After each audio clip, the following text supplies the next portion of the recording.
I now want to welcome our colleagues joining us via our dedicated YouTube channel, CyberUK Online. Welcome to CyberUK 2025 live from Manchester Central. We have a full programme each day with an exciting lineup of speakers. All the plenary sessions will be live streamed to you direct from us here. And these consist of both keynotes and panel sessions, and these will also be available to watch back on demand.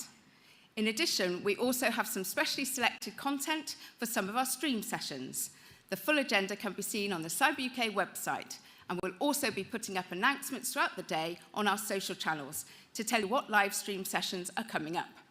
We welcome your interactions with the sessions, so if you have comments, feedback, or want to reach out to others in the event community, please do so using the YouTube channel comments facility and connect with us via our social media channels.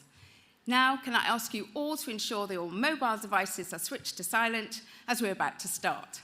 I hope you all have a productive and enjoyable event. Thank you.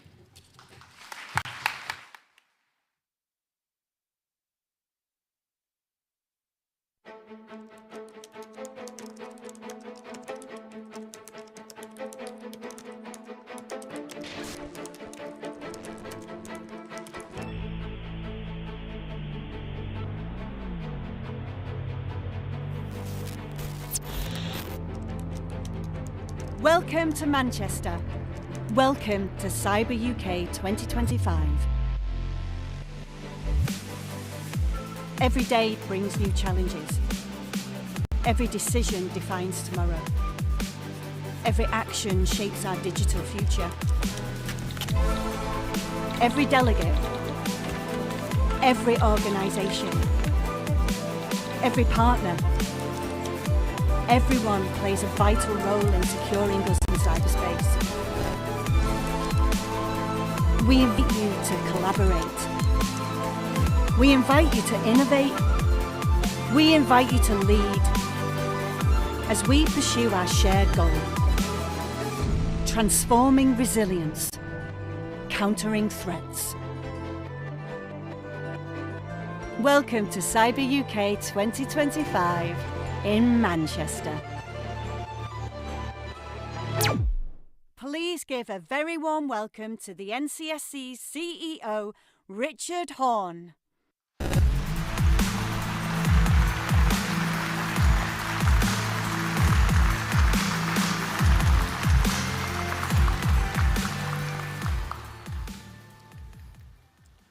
What's it like to feel in control, only to realize suddenly that you're not? I play tennis. Now, clearly, I'm not Roger Federer. A tennis match is not something I can control. With enough skill, I might be confident in my abilities. With enough practice, I might gain an advantage over my opponent. But I'll never go into a match expecting to control every point. Instead, I know that every game is a contest between two opposing players. And that's the truth of cybersecurity. It's a contest. And when we talk about transforming resilience and countering threats, that is the mindset we need. It is my huge privilege to welcome you to Manchester, a city that is propelling the innovation we need for Britain's growth. Less than a mile away is Heron House, the northwest base for the NCSC and GCHQ, offering us a collaborative home from which we can tap into the thriving local technology sector and work with industry and academia to develop the skills we need for the contest ahead. The businesses we run, the services we rely on, the societies we live in, all exist in cyberspace, and that space is always evolving. Almost all organizations, from independent coffee shops to multinationals that keep our lights on, run on IT that isn't their own. Their supply chains span the globe.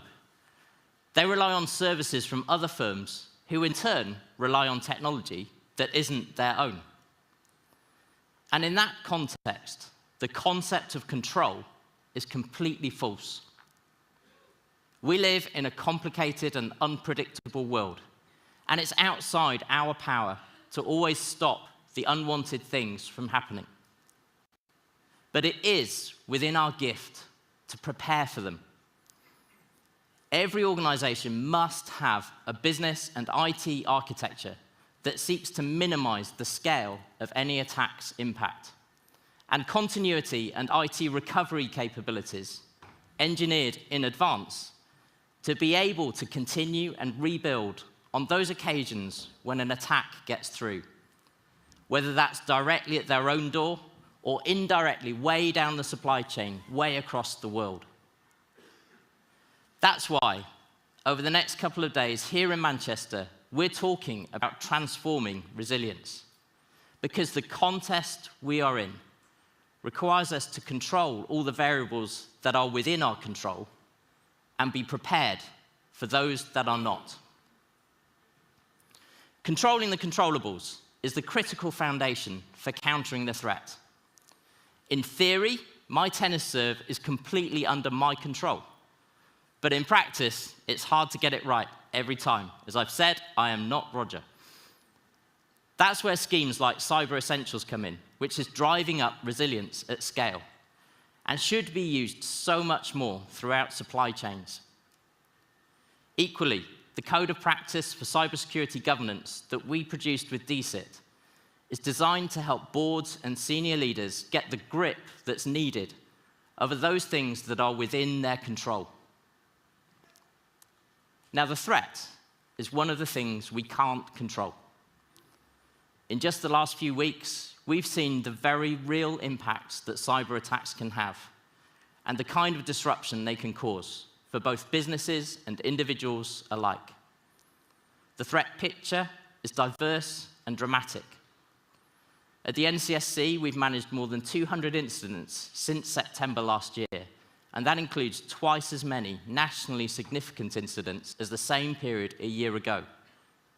Behind those numbers are people, our adversaries probing for weaknesses. Hostile nation-states have weaponized their cyber capabilities, and while they might not be using them in pursuit or support of direct conflict, some are operating daily in the grey zone, that murky space between peace and war, where states and non-state actors engage in competitive activity, where plausible deniability means our adversaries are normalizing the use of cyber in pursuit of their geopolitical objectives, which may not align with our own. So on our adversaries, China remains the pacing threat in cyber realm. The Chinese Communist Party's strategic approach to capability, legislation, and data means they have a whole vast ecosystem entirely at their disposal. And the continued activity that we're seeing come from the Chinese system remains a cause for profound and profuse concern. And as the Director General of MI5 has previously warned, the Russian intelligence services have focused, amongst other activity, on waging acts of sabotage, often using criminal proxies in their plots. With our partners in MI5, including the National Protective Security Authority, we see a direct connection between Russian cyber attacks and physical threats to our security. These threats are manifesting on the streets of the UK against our industries and our businesses, putting lives, critical services, and national security at risk. And so the role of our community is therefore not just about protecting systems, it's about protecting our people, our economy, our society from harm. Today, I can say for the first time, based on our assessments, that as we move closer to the possibility of a ceasefire in the Ukraine conflict, it's almost certain that Russia will continue its wider cyber espionage activity against Ukraine and supporting countries to gain strategic advantage in its negotiation strategy. Iran continues to pose a threat to the UK and our allies, with the UK facing a heightened threat of cyber espionage from Iranian cyber actors. And UK firms are being targeted by IT workers in the North Korean system to generate revenue for their regime, by disguising themselves as freelance, third-country IT workers. And of course, cyber criminals continue their activity, with ransomware remaining a persistent threat. We must see a future together where paying ransoms is no longer considered an option, where the business model for the attackers no longer works. The recent Home Office consultation on ransomware was an important step on that journey, but we all have a critical role in building the resilience that's needed to ensure recovery can happen without the payment of a ransom. One thing that is changing the contest is AI. As we begin to properly integrate AI into our lives, we make ourselves more dependent on technology, and so we become more exposed to the impact of cyber attacks. AI will cause us to be vulnerable in new ways, and it will cause the threat to accelerate and change as our adversaries adopt AI. But AI also provides huge promise for our cyber defenses. The prospect of AI tooling used in code generation can help make secure by design a reality, while AI tooling in defense operations enables threats to be identified and eliminated at machine speed. And so, to be fit for the contest, we must embrace the technology, because we see there will eventually come a digital divide between those who integrate AI into their cybersecurity and those who don't. But we must remember, in the face of these challenges, that the contest for cybersecurity is not about any of us working in isolation. Our adversaries see us as an interconnected system. And so we need to respond, not as individuals, but as a movement working in synergy to defend ourselves and our way of life. The NCC has a vital role in this movement, with a mission of making the UK the safest place to live and work online, and three main areas of focus. First, to raise defences and resilience across the UK.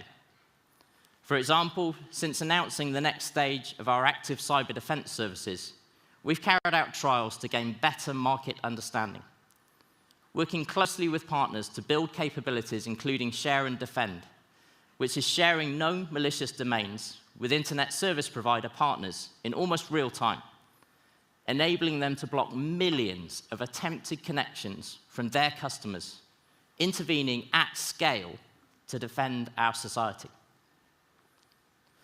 Our second area of focus is leading the UK's defence against the most sophisticated cyber adversaries. This is where our position within GCHQ is so important. We're able to generate the intelligence about what our adversaries are doing and can act on it at pace. Working hand in glove with the National Cyber Force, who are at the forefront of cyber effects operations, disrupting our adversaries' capabilities. And with our colleagues at the National Crime Agency to combat cybercrime by taking action against those responsible. Because in this contest, offense is a vital part of defense. Likewise, with the National Protective Security Authority, we're raising defenses against complex hybrid threats. Then, as the National Technical Authority for Cybersecurity, we have a responsibility to provide guidance that can be relied on. In March, we published a roadmap for the migration to post-quantum cryptography, a key milestone in helping organizations safeguard their systems from the threat of quantum computing. We know in the NCSC we can't double our impact by doubling our size or our effort. That is why we work so closely with so many of you who live the contest every day. We also know that being fit for the contest requires diversity. Historically, our industry has not been a beacon of diversity and inclusion. Thankfully, that is beginning to change. I'm proud of the 85,000 girls who have participated in Cyber First, taking the first step in their cybersecurity career. And I'm proud to have the first female director of GCHQ, Anne Keys-Butler, as my boss. Indeed. But we have a long way to go. Genuine diversity is not yet part of the DNA of our industry, and that must change. Finally, in cyberspace, the UK is not an island. The movement we need to build for the contest ahead must be international.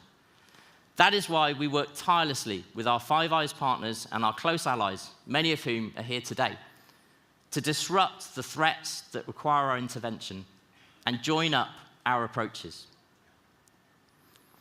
So, no matter what your mission is, whether you're the coffee shop down the road or a vital part of our critical infrastructure, cybersecurity must be part of that mission.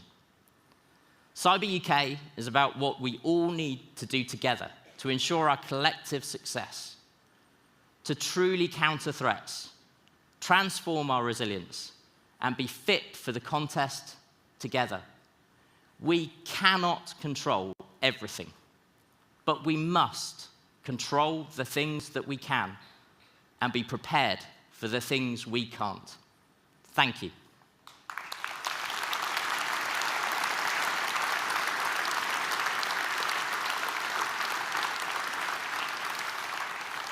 And now, I'm delighted to welcome to the stage the Minister responsible for cybersecurity, who continues to champion our efforts in bolstering the cybersecurity of our nation, the Chancellor of the Duchy of Lancaster and Secretary of State for the Cabinet Office, often referred to as CDL, Pat McFadden.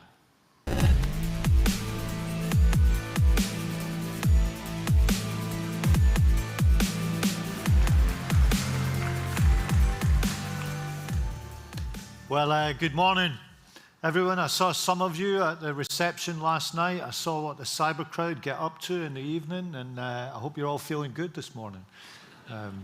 It is really great to be here with you in Manchester. This is one of Britain's great cities. From music to sport to industry, Manchester has made its mark on the world in so many ways. And today I want to talk to you about an area where I believe Manchester, the Northwest, the whole country can grow in strength in the future. Now, there might have been times when a government minister making a speech about cybersecurity was thought to be something routine. They would come along, maybe issue some ritual calls for preparedness, and it might not seem to have much connection with the real world. But not today, not this time, not this week, not with what we've been seeing happening over the past few weeks. Great British businesses, household names like Marks and Spencer's, the Co-op, Harrods, all the subject of serious cyber incidents. And these cyber attacks, they're not a game. They're not a clever exercise. They are serious, organized crime. The purpose is to damage and extort good businesses. It's the digital version of an old-fashioned shakedown. Either straight theft or a protection racket where your business will be safe as long as you pay the gangsters.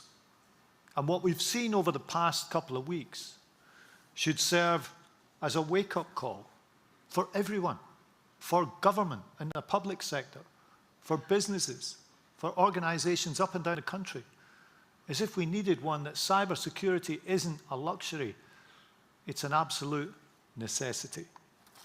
Whether that's a system failure or a deliberate attack, no organization can afford to treat cybersecurity as an afterthought. So it's not routine. It's a good time to be gathering today to discuss what we can do to make our defenses as strong as possible. Now, it's one of the paradoxes of modern life. Technology brings huge benefits, and there's no going back, but it also brings risks. The internet's one of the greatest engines for creativity and innovation in modern history. It has transformed the way that we live, work, and learn. Just think of the applications. Busy parents who can save so much time by ordering goods online. Students with an unfathomable range of knowledge at their fingertips. Families all around the world able to share pictures of those precious moments. Birthdays, christenings, weddings. Just at the press of a screen. All of us benefit from this astounding level of connectedness. Yet the technology that underpins it can be weaponized by those who want to destabilize our infrastructure, our information systems, or our industrial base. The UK's critical infrastructure is now more interconnected than ever. That's empowering, but it also carries risks because with it there are vulnerabilities, and more than we had many years ago, right down to the household level. As the cost of the tech has plummeted and broadband speeds have arisen, more and more devices are connected online. In 2020, it was thought to be about 50 billion. By 2030, which isn't that far away now, it's thought to be about 500 billion. More connections, more interconnectedness. Now, technological leaps are rarely born in comfort. More often, they're forged during conflict or competition, or by sheer necessity. And history shows us that innovation always accelerates when the stakes are highest, from nuclear energy to the space race. And the stakes are high right now. And we are in the middle of another huge technological leap, a technology shock, if you like, with AI and other emerging technologies developing at such a breakneck speed. It's the duty of government and all of us to keep up. Because, as I said, we are so connected, and so much of our life is online, that it doesn't take much, if that is attacked, to cause serious disruption. Just ask anyone in Spain or Portugal who went through the power outage last week. Passengers stuck in underground trains, payment systems disabled, suddenly, for a day, cash is king again, and a host of other effects.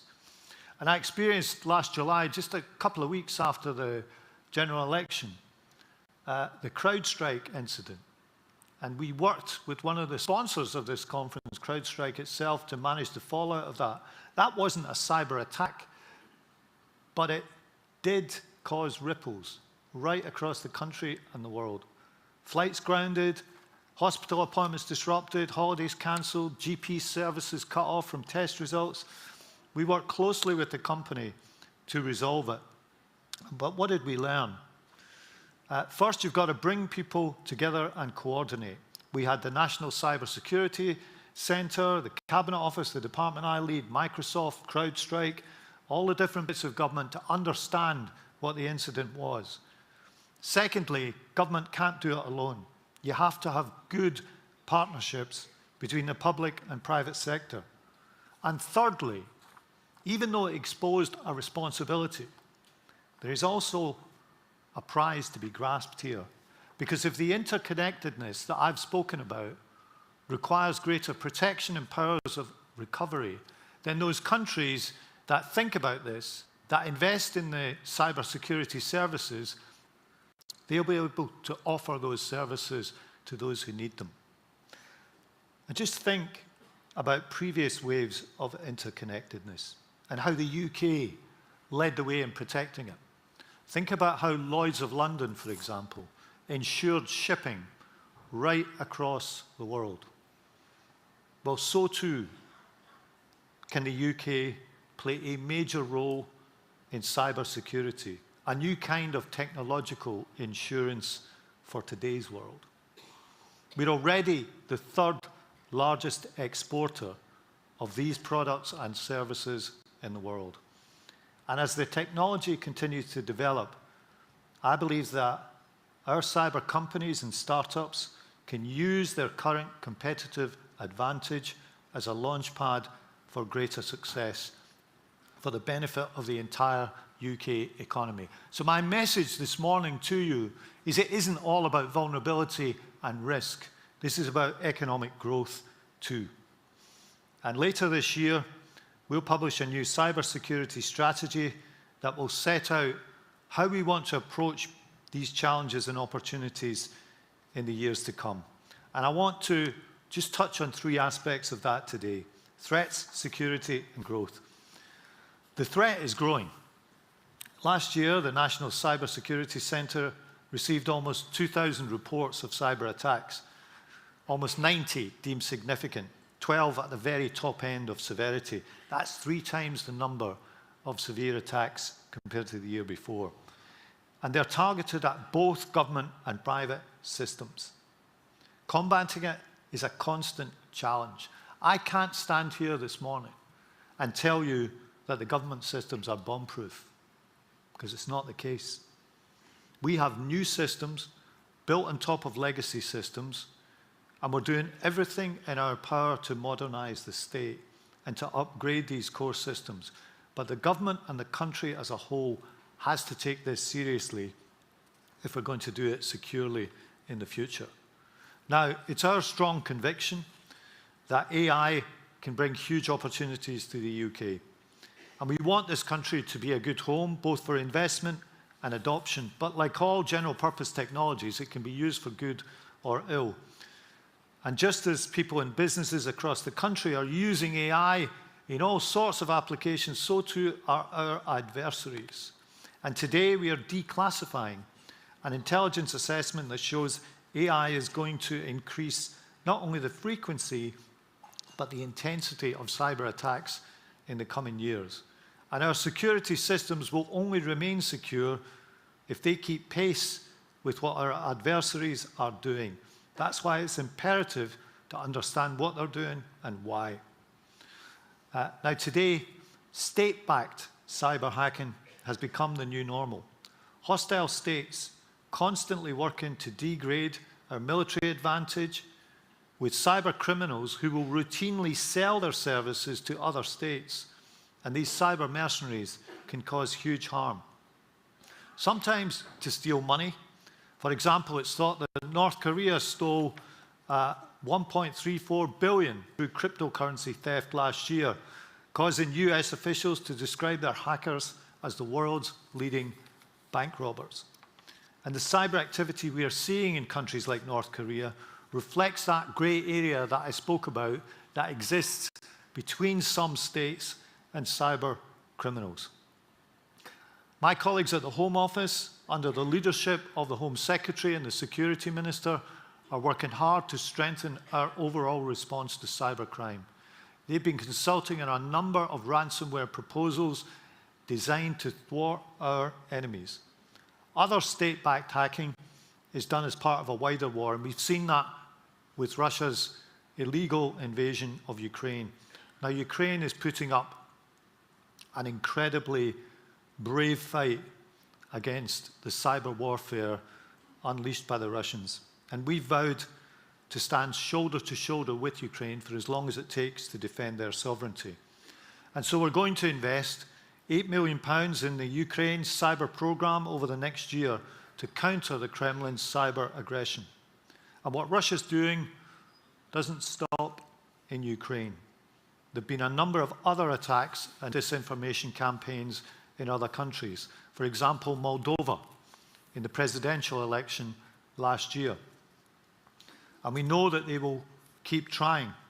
So we're going to be investing £1.1 million in cyber capabilities in Moldova to help give that country the tools to combat Russian cyber attacks and ensure their upcoming parliamentary election can be as democratic, fair and open as possible. Our country has always defended freedom. This is part of the defence of freedom and democracy that has been part of our country's history. It's about defence. And that today is not just about troops and kit and missiles, it's about the cyber realm too. And the government will remain absolutely committed to ensuring that we and our allies are strong in this domain. And let me say a word about China. When we think about international activity in cyberspace, we need to be clear-eyed about the challenge posed by China. It's well on its way to becoming a cyber superpower. It has the sophistication, the scale, and the seriousness. It's one of the world leaders in AI. It's the world's second biggest economy, and it's deeply embedded in supply chains and markets. We need to view China's approach to cyberspace with open eyes. Disengagement economically from China is not an option, but neither is naivety. The job of a responsible government is to protect our people and constructively engage with the world as it is. Stop the world I want to get off is not in the United Kingdom's interests. Rather, our approach should be to engage constructively and consistently with China, where it's in the UK's economic interests, but also to be clear that we will robustly defend our own cyberspace. And I want to thank the organisations who do that. GCHQ, NCSC, the National Cyber Force, they keep watch, working tirelessly with our allies, with the Five Eyes Alliance, to stay ahead of our competitors. Our intelligence agencies also play a key role in growing the overall cybersecurity ecosystem, acting as a training bed for all kinds of experts who go on to be successful cyber entrepreneurs. And we're investing in new capabilities in this regard. Last year, I launched a new public-private partnership to keep the UK on top of some of the risks emerging from how we harness AI. The idea behind the Laboratory for AI Security Research, or LASER, as we've come to call it, is simple. Accelerate innovation and research into how AI can protect our national security.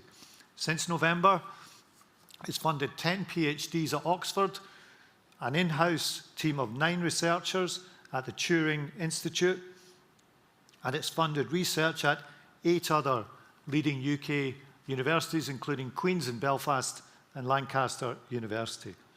And we are committing an extra £7 million to LASER's research over the next financial year.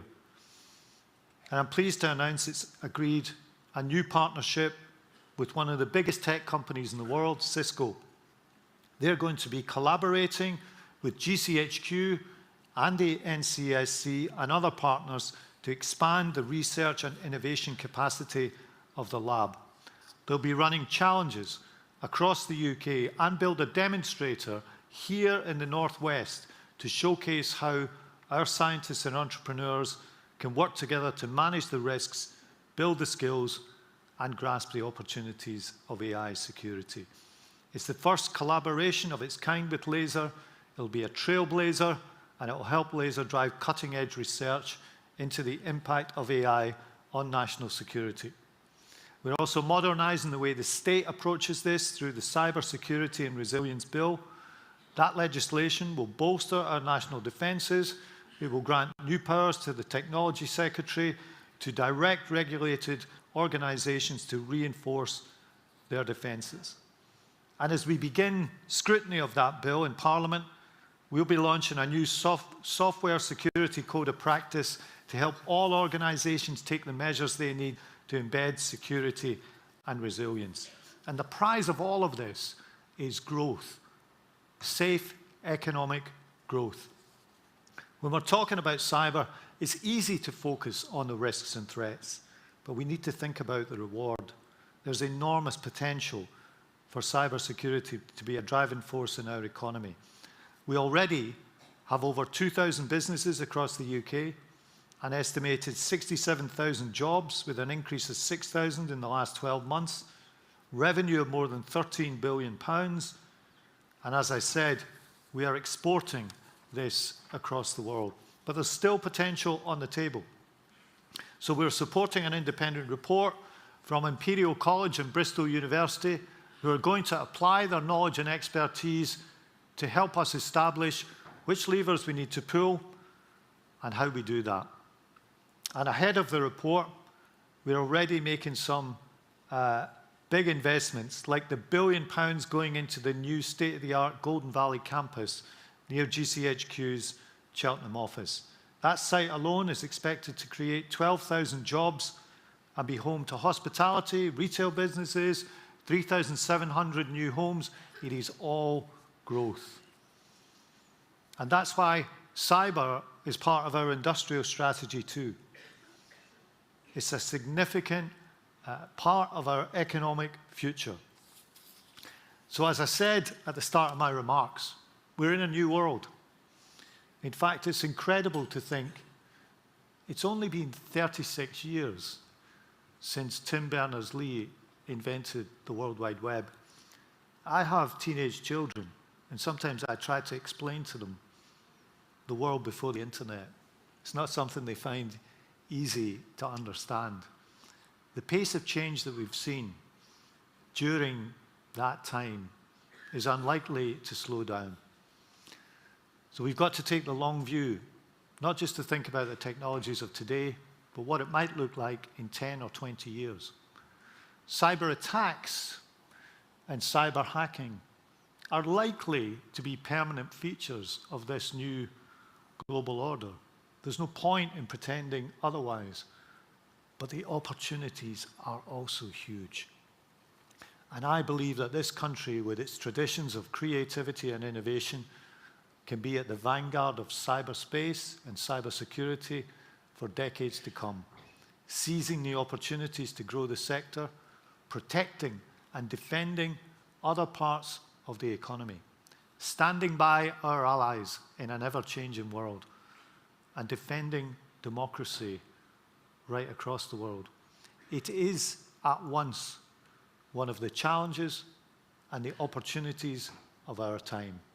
And I'm delighted to speak to you about it today, and we have to work together to meet it. Thank you very much.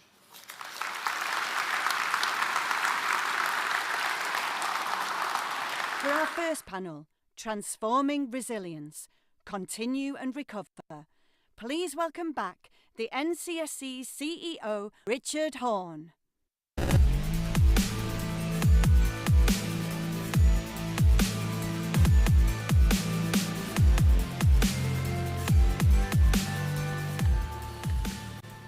So a massive thank you, CDL, for joining us here and delivering such an important, excellent speech. CyberUK is only possible through the generous sponsorship of many organisations that have partnered with us to deliver this event, for which we are so grateful. So on behalf of all of us, I'd like to say a huge thank you to all the sponsors of this event, and you'll have seen their logos on the screen behind me as you walked in and settled down. And in particular, our headline sponsors, Google Cloud and Akamai.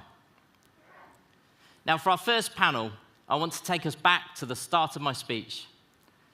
There's a huge emotional impact when cyber attacks hit, where leaders in organizations feel in control and then suddenly realize they're not. The following days, weeks, and even months are then spent not just evicting the attacker and investigating what happened, but crucially, attempting to continue critical operations and rebuild IT and business operations.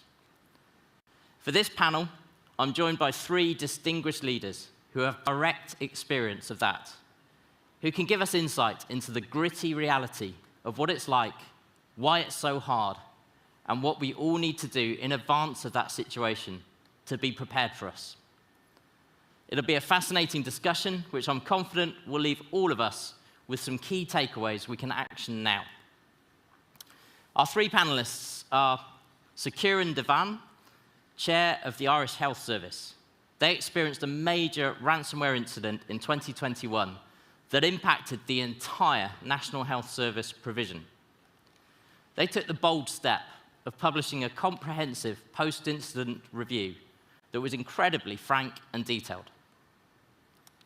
Then Fionn Flockhart, Global Co-Head of Cybersecurity at A&O Shearman. She's got a huge amount of response experience with extensive experience of seeing ransomware recovery in organizations she's helped. Then Baiba Kashkina, General Manager of CERT LV, which is Latvia's national CSERT. She's got experience in national resilience and seeing nation-state disruptive attacks unfold. So can I please ask you to welcome our panelists to the stage?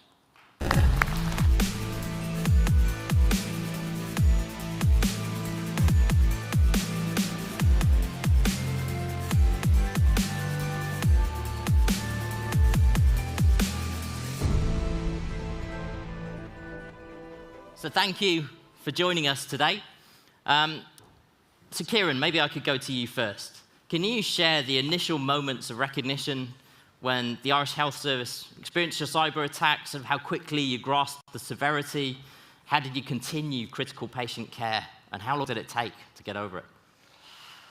It was 4 years ago next week, and it was a Friday, 7:24 in the morning. It's ingrained. When I had a phone call from the chief executive saying we were subject to a ransomware attack. We weren't sure how far they'd got around the various systems. He had decided to shut everything down, and he was about to go on national radio and tell the country. That's when we knew. Now, we'd talked about it as a board, about remember, was in the middle of the pandemic, so we're already in a national crisis, and here was another one on top of it. So we talked about it as a board, but with hindsight, that was a kind of an intellectual thing. We didn't really feel it. But if you imagine what that was like, so if you're a doctor in a clinic, you've no idea who the next patient who's going to walk through the door is. You can't get their notes anyway. If you need to take a blood sample, well, forget about a barcoded sample. You're going to have to write it by hand. And you're going to send it to a lab, but they're down anyway. You can't access the previous scan. You can't set up radiotherapy. And this is true for every clinic in every hospital, home care in the entire country. So the first priority wasn't cyber per se. It was, how do you keep people alive? And the message we sent out very quickly, which of course we couldn't do by email or our own systems, we had to use the radio and other people's systems to do it, was just do the right thing for the patient. We'll catch up on the other stuff like regulatory requirements or whatever afterwards. Just look after the person in front of you. But this was in the middle of the pandemic, so it was with a workforce of 170,000 people who are already exhausted, already working every day with masks. So this emotional reaction is hugely important. You have to remember, you're not just managing cyber, you're managing the people as well. So the first thing was get that clinical message out there. The second bit was, now how on earth do we recover from this?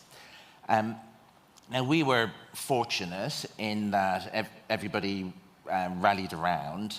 So whether that was our own staff, it was the banks, it was the tech firms based in Ireland were offering people, places, the military ran communication centres for us. It really was kind of everybody sort of piling in. Mehel was the Irish word that was going around at the time. So that bit kind of became programmatic quite quickly. We had a kind of a red, amber, green system, but we added blue onto it because it's one thing to get, I've got this system up, but what about its partner system? Is that up? Because you can't run the service unless the chain's in place. And that's the bit that took the time. We did get the codes. We did not pay the ransom, and thank you to people in this room who were involved in getting us the codes.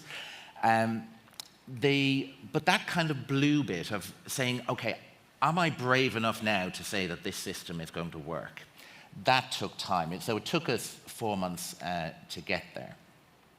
But the other thing that was going on at the time was we had to, you mentioned the report that we did, we had to make a call on how we were going to handle this as a board and as an organisation. One of the big things for me was, we work in healthcare. We talk about open disclosure. If something goes wrong in the operating theatre, own up to it, go talk to the patient and their family, tell them what happened, and we'll try and make it as right as we can. That had to be true for us as a board as well, because if we didn't produce a report and put it out there, then what kind of message are we saying to our staff about when something goes wrong in an operating theatre? So there was a values thing. The other reason, of course, was for me, that report was the first draft of the business case for fixing it. But the real impact was this thing about, you're in the middle of a pandemic, you're a health system. How do we make sure that nobody died? And it was that discretionary effort which individual people put in place that made the big difference. So we had a thing called the National Integrated Medical Imaging System, NIMS. Well, it wasn't national anymore, and it certainly wasn't integrated. So how did you handle that? If the image was stored in one place and the system was in another and they couldn't talk to each other. So we did lots of little isolated, let's get this up and running, put a doctor in front of it, and they can use a mobile phone, a pigeon if they have to connect with other places. And it was that level of thing that we had to do in a very distributed, atomized almost way. You had to trust your people to do the right thing. And that was the most important message, I think, for us. The things with hindsight, we could have done better. I think as a board, we kind of knew it intellectually, but we weren't scared enough. So if you need me to go and scare a board, I'll go scare a board for you. But also, I think there was a bit of, if we have a problem, those nice IT people will sort it out for us. We hadn't done the exercise of saying, what happens if there is zero IT? How am I going to run my imaging system? All our recovery assumes there was another hospital down the road that would work. So there was fundamental problems, I think. But the big message for me, apart from the scared board, was the thing we need to do better is have the non-cyber people, the people who are not in this room, understanding what their role in getting their service up and running is. Because it was done the hard way. I mean, these were burnt out people anyway, going above and beyond, and you can't rely on that forever. We were lucky to get away with it, I think. Wow, thank you. I mean, we can see the emotion of it kind of coming out. And I know you mentioned that you didn't pay a ransom, but the attackers still gave you the recovery tool. So actually, you'd got what any other organization that pays a ransom would get. Yeah. And yet it still took 3 months to really recover. Yeah. So did that surprise you, and why was that? It very quickly it didn't. It did initially, because I'm an engineer. You just do this and logically it all happens. But it was this interconnectivity. This is about trust at the end of the day. You still have to check the thing you've been given the tool to fix works, that there isn't anything else going on, that it connects with this other thing over here. And then you discover the idiosyncrasies. We had Lotus Notes. Who remembers Lotus Notes? We had the shiniest, newest scanners, but they have modified software, which are very old versions of unsupported software. So that's where the time was, the obvious stuff. So even with the codes, I think it's always going to be 3 or 4 months of hard slog. Wow, thank you. Viber, can I turn to you? And I guess because of your geography, you see a broad range of nation-state attacks and the disruptive attacks too. Can you give us a feel for the kind of things you see? Absolutely. Well, it's been more than 3 years since the war in Ukraine has started, and that has changed our cyberspace as well. Until then, we did see things, but not in that scale and amount as we do see now since 2022. Of course, we still do have commercially motivated attacks, as everyone here.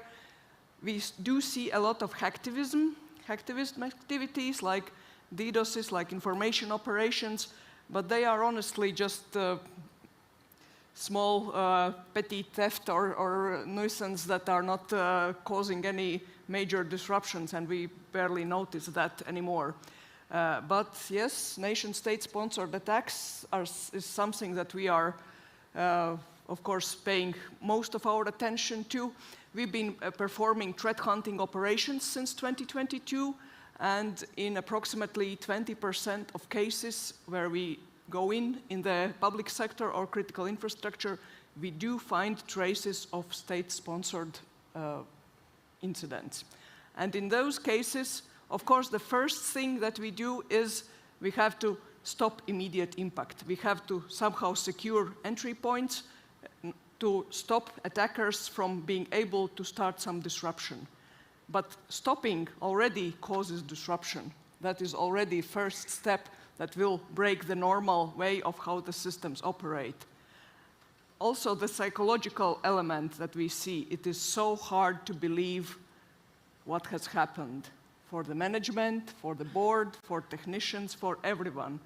They usually just say, yeah, but it's 1 or 2 infected Windows machines, it's nothing. No, it's way deeper than that. It's way more significant than that. And then the path to eradication, that's a long and painful one. And for all the infrastructures where we do find traces, where the breach is confirmed, we have to take all the steps necessary to make sure that we eradicate all the attacker footprints. Yeah.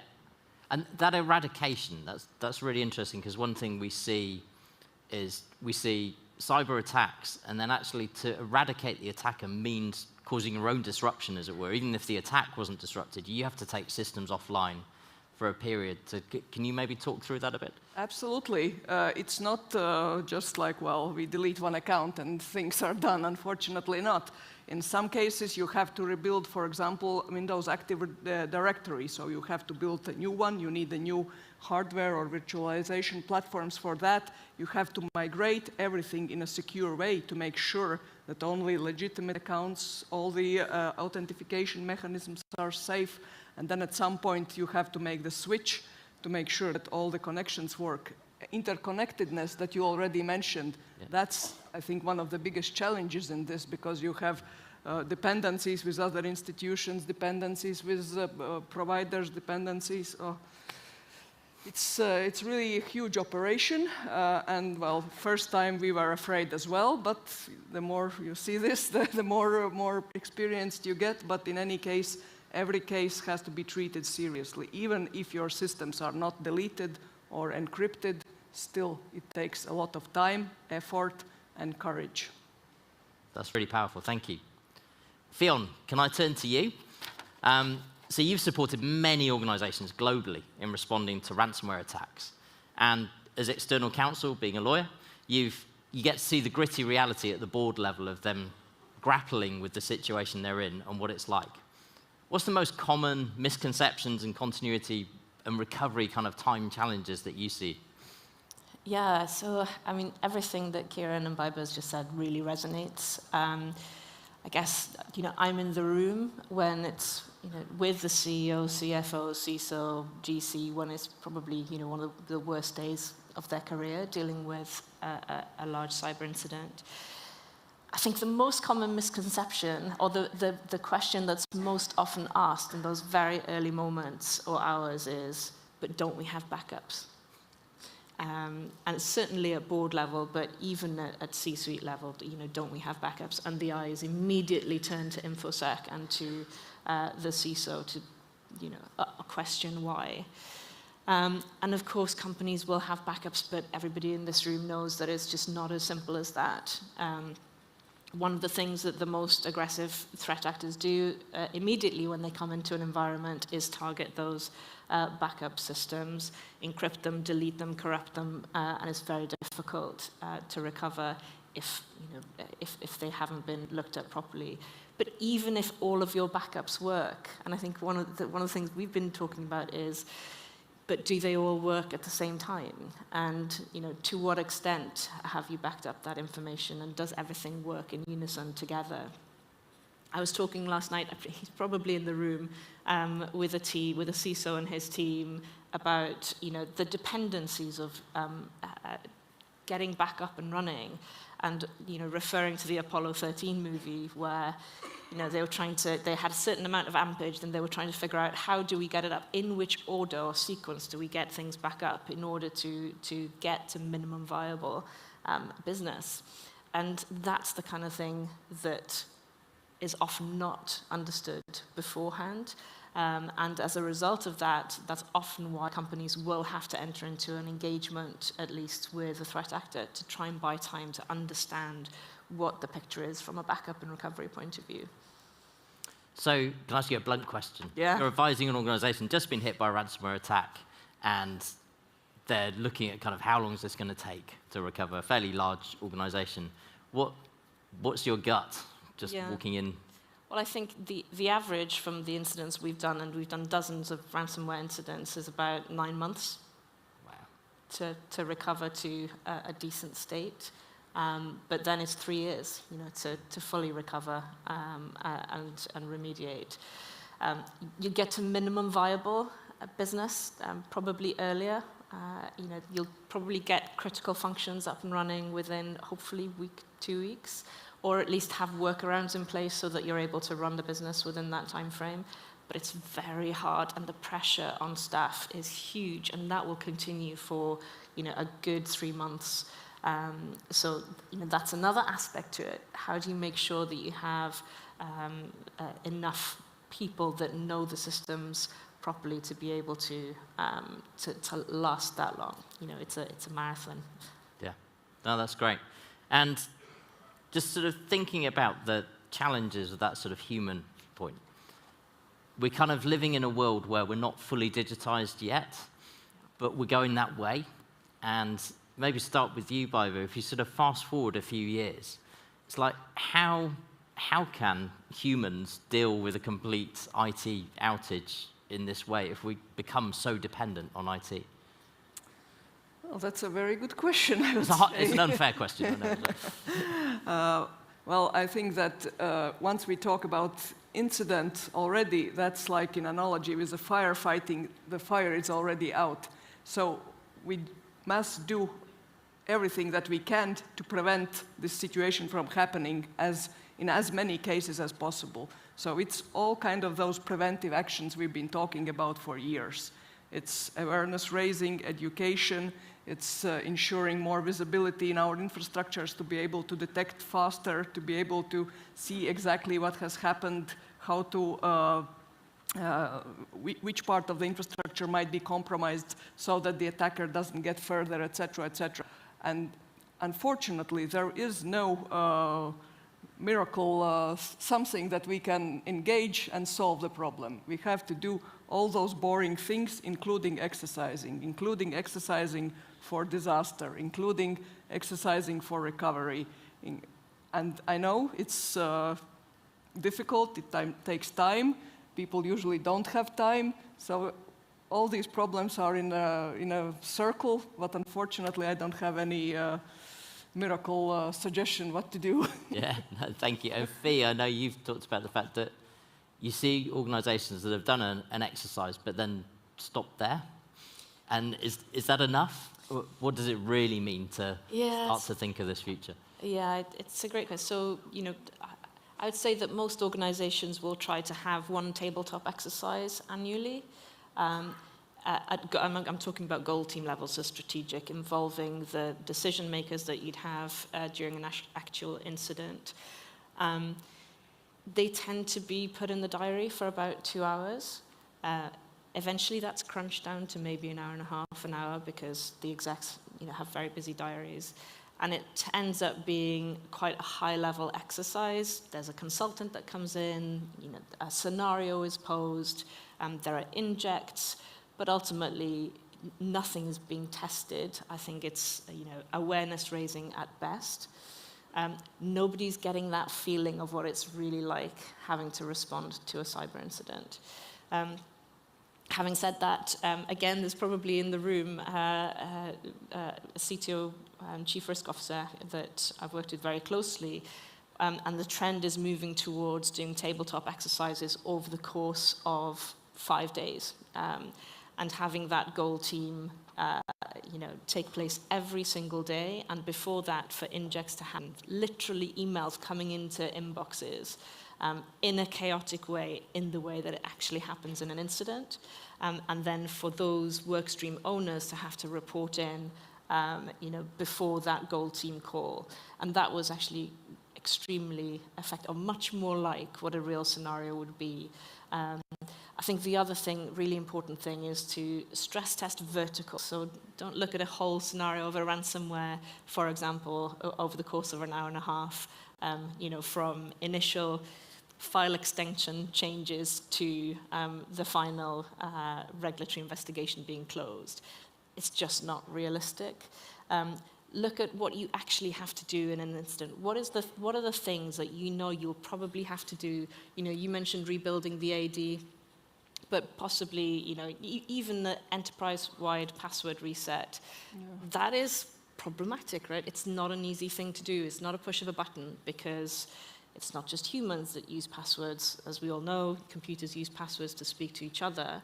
And often, if you haven't tested it, you just don't know what might break. What that means is that the actual containment and recovery time extends quite considerably, and every day you add on to that is possibly, millions lost. On top of that's in revenue, that's on top of the legal exposure that you might face from supply chain vendors, and others the regulators that are looking at you very closely. Cool. So that tabletop exercise often gets into sort of, at this point, we invoke our disaster recovery plan, and everyone sits there and nods sage. Yeah. You just sort of said, at this point, magic happens. And then next meeting, magic happened. And I think the other thing just to mention there is that BCDR plans, so the business continuity disaster recovery plans within companies, we've observed that to be sort of siloed from the cyber plan, for sure. And it's been built with a fire or flood in mind, and has been there for a long, long time. And the two haven't been exercised together. And the BCDR aspect becomes the critical thing in an incident, particularly in an incident that you just described. So then, Kieran, really unfair question. Fast forward 10, 15 years, images are being interpreted by AI to detect diseases better. We've got automated pharmacies in hospitals picking drugs, sending them off to patients, even little droids taking them to the patient areas, whatever it is. It's like, with that level of automation and that level of dependency on technology, what would recovery look like?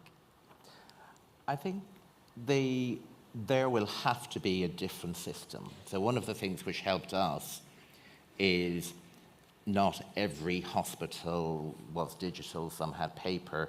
Even a digital hospital will have some patients who are on paper because for various reasons. So I think having another way of doing it and having that built in will be essential. Because if,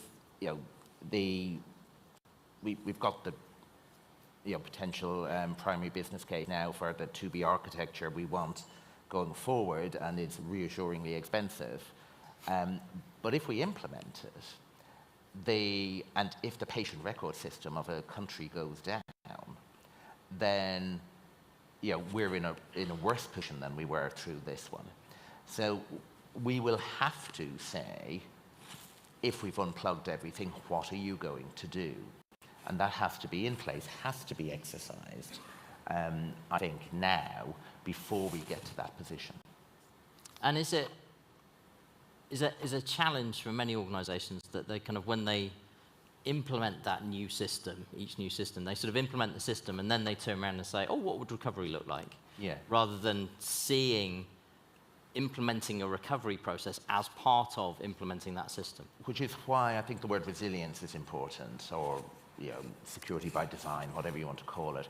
We have to play those scenarios in our heads now so that we understand, and we design to them. And it might mean we have to sub-optimize and not have a single instance of X. But we have to do it because boards worry about risk all the time, but this one is different. This is the one that stops you trading. This is the one that stops you providing healthcare to an entire nation. These are not, there was a big fire or climate change is going to flood the warehouse. This is different. And I think if we don't go in with that mindset, which is why I go back to the board should be scared of this, then I think we are leaving vulnerabilities in place. Yeah. And do you think, maybe Barbara and Fionn, there's an element of kind of almost subconsciously we all look at sort of other organizations getting hit and think, oh, thank goodness, that would never be me because we don't have old versions of Windows, or we don't have this, or we're not a hospital, or whatever it is, and actually not internalizing, but that could so easily have been me. Well, absolutely, and it's not only organizations, it's also countries, technologies. And in our case, we always think, well, we are a small country, somewhere far away, not so rich, so obviously less attention from different kind of attackers. But in reality, of course, it's not the case. And it's more to what we do to protect our systems to make us less attractive target. So our goal really is to make them go somewhere else. And I think everyone else is sort of striving the same, but, well, that's, in a way, competition between people securing infrastructures, make the attackers go somewhere else. Yeah. But I think one of the things that went through our heads, but we're Ireland, we're lovely. And we're healthcare, we're even lovelier. Nobody does this to healthcare, and certainly not in Ireland. Yeah. So I think nobody is immune to this. Yeah. But sorry, just one bit. When we spoke about these future systems, I think there is still this battle, security against usability, against all the nice things to have.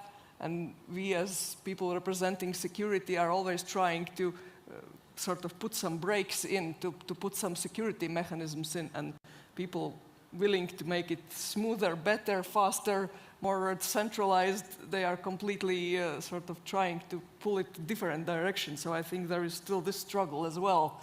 And we somehow have to make our case that you cannot avoid security, basically.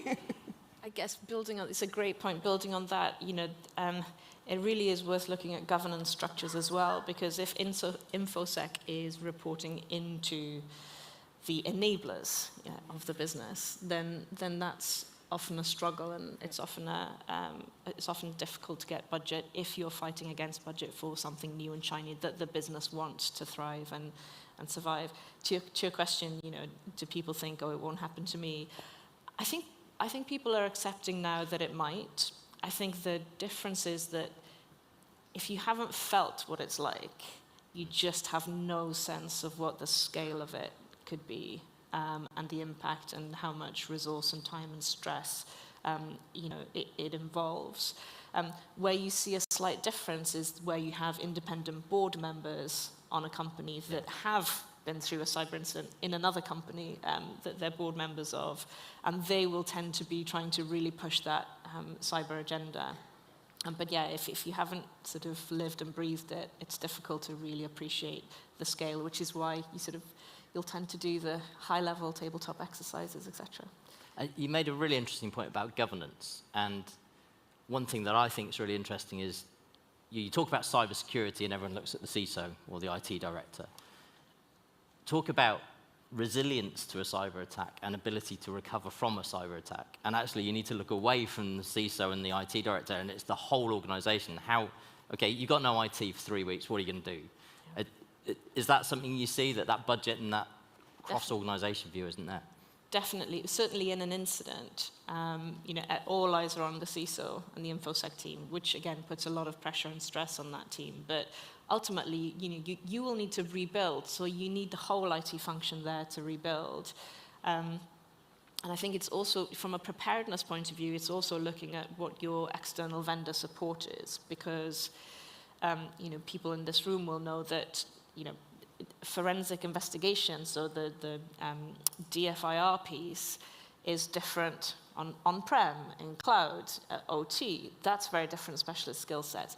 The rebuild is another different skill set, and you need to make sure you have the right people involved at every level to give you that support. But yeah, IT becomes incredibly important, but as does the BCDR. So each business unit needs to be able to quantify, okay, what is the loss going to be for this business unit if we continue to be down for the next 24, 48, 72 hours? Not only the loss, but then we, the lawyers, come in and they ask us, what's the potential exposure? I think there's something which follows on from that, which is, how am I going to get myself up and running with no IT, because the IT people are over there sorting things out? And who will help me? Because we won't have the capability ourselves to do it. One of the things which, as I mentioned, helped us was the willingness of the banks, the tech companies to throw people at us. Now, lots of stuff we bought, but that kind of, we will help you get through this. The military talking about, well, if there was some huge catastrophe, this is how we would be approaching it. So knowing who you will talk to locally, accessibly, to get the help that you can't do yourself.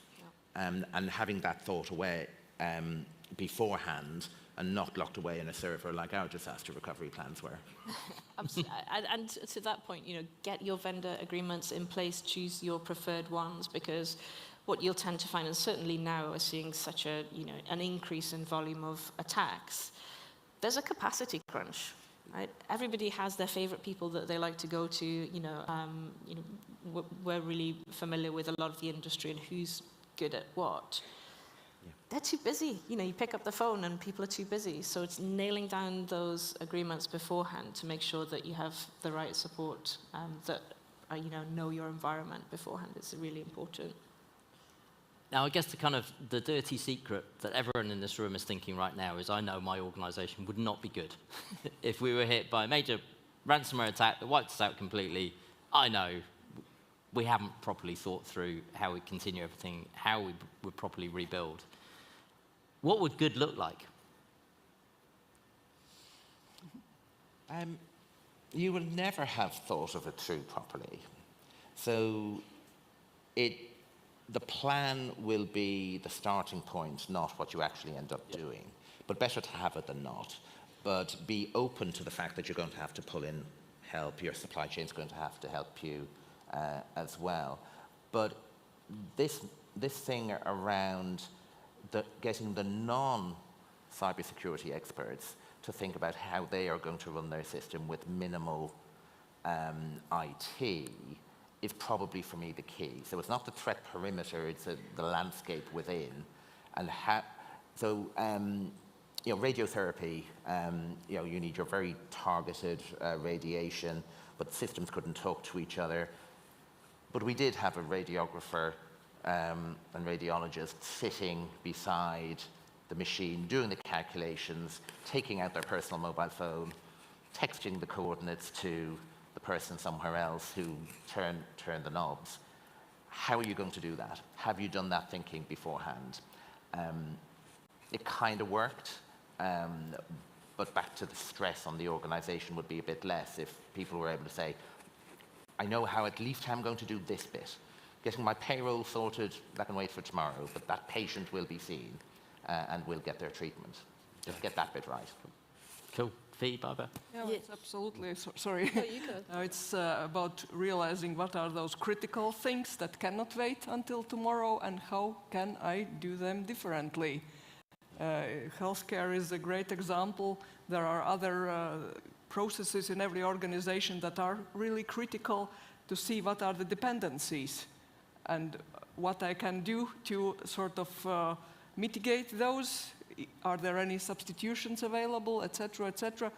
It's a complex task, and I absolutely understand people that kind of start doing it, realize how complex it is, and just get their hands down. But, well, that's not an option anymore, unfortunately. That's something that, again, we have to realize. We cannot let it go. That's not an option. That's definitely what good looks like. It's having all the latest technical measures in place, and if you don't have a particular thing in place because it doesn't work on that particular system, because it's legacy or what have you, what are your compensating controls? And being able to document that. If you're accepting a risk, document why you're accepting that risk. That all sounds good in theory, right? But it's really hard in practice. And our job as the lawyers coming in is to build that defensible narrative of, okay, well, we did our very best with the information and the resources that we had at the time. I think the difficulty now for companies is that we've got new laws coming online all over the world. In Europe alone, you've got DORA, you've got NIS2, you've got Cyber Resilience Act, equivalent legislation here in the UK, which requires scenario planning, testing, appropriate measures, and all of those things. It requires notifications to all sorts of different authorities within, between 24 and 72 hours. There are fines attached to not having the appropriate measures in place. This is not GDPR. This is not personal data. This is the actual security for different organizations. Management liability. So there's a lot more focus from that perspective. So there is going to be more pressure from that point of view to getting things getting things right, and hopefully that will spur companies to be injecting more resources towards information security and scenario testing and planning, because scenario testing and planning are also baked into these new regulations. Those things are now required, and being able to demonstrate that you've done it in an appropriate and comprehensive way is important. Brilliant. I think it's very good that you mentioned all these new legislative things that are coming our way, and at this moment it feels really difficult. But I believe that in, 5-10 years, it will be much better. We will be in a better position because all those things will seem like a basic level that everyone has to have. But at this point, to get to that basic level, that's difficult. And there is one more misconception that I want to mention. In many cases, people say, well, we have ISO 27000 whatever in place. Here is the certificate, last month signed. We have another certificate signed 6 months ago. Everything is fine. We've seen so many cases when the papers are fine and reality is different. And that's the biggest gap, I think, that especially management don't realize. They think if we have papers in place, auditors they've seen everything, they checked, we are okay. Do you actually have any log files that auditors actually didn't check? Do you have any backups? Are they working? Auditors didn't check that either. And there's often a disconnect between what the board believes has been done and what has in fact been done. Yeah. So 27001 or equivalent is a classic example. Well, you've got the certificate, great, tick. Oh, but that was only done on the corporate environment. You know, it wasn't done on all of this other, the other parts of the environment. So. Yeah. I remember talking recently to the chair of a big bank who literally, until recently, he said, I always thought backup meant what it said on the tin, back up. It's like, no, there's a gulf between it. So if there was one thing that everyone here could take away to action now that would start us on the right path to having the right things in place, what would each of you say? Maybe Kieran first. Oh, apart from terrifying the board. Well, maybe that's it. Yeah. I think probably is it. I think to feel it, I think it's this thing of really understanding the damage and the existential damage it can do to the purpose and mission of your organization, and really understanding what mitigations need to go in place, and that will be 5 or 10 years to get there, and it'll be expensive, and you have no choice. I think getting that debate going and engaging the people who are not the technical specialists to understand how existential that is, for me, that's the way to move forward. Otherwise, everybody in this room will be fighting the good fight, trying to get another 100,000 to do this out of a recalcitrant CFO. If you really want the millions, not the pennies, then they have to understand. That's cool. Fee? Yeah, I would say really integrating the BCDR plans into the cyber plan and stress testing it, but really testing it. And ideally getting external people involved in helping you stress test it that have actually been through incidents. And this is what they do. Often we see consultants come in where a scenario is posed, but again, they haven't necessarily been through incidents themselves, so it becomes generic, and you don't get those proper curveballs that you get in real incidents. So I would say definitely stress test it with people who have a lot of experience of live incidents. Well, and to add something different, I would say to increase the visibility and understanding of your infrastructure, be it CM or SOC or just some other way you collect log files and understand what's going on, so that you are able to detect faster and not to get to the stage when your information is encrypted. So to avoid getting there as much as possible. Thank you, and thank you all three of you for really insightful and kind of useful comments and experience. And I know for some in the room it will have been slightly triggering, hearing if you've lived through an event like this. Hopefully for many of us in the room, it's given us a few things we can take away and actually kind of action to start to sort of manage the chasm between what we believe we can do in an incident and actually what the reality is, unless we've tested and prepared for it. And I think there are several things around that idea of a chain of systems, and just understanding how everything hangs together is so important to be able to get that recovery to happen, and getting the whole organization to think about how would you continue operations for weeks or months without any IT. And it's a horrible question to ask, but it's better to ask it now than when you need to answer it. So I hope you've all enjoyed the first plenary.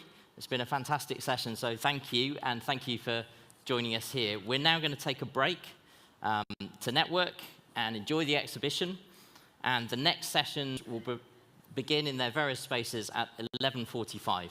So finally, can I thank Biber, Fionn, Kieran for an excellent discussion. Thank you.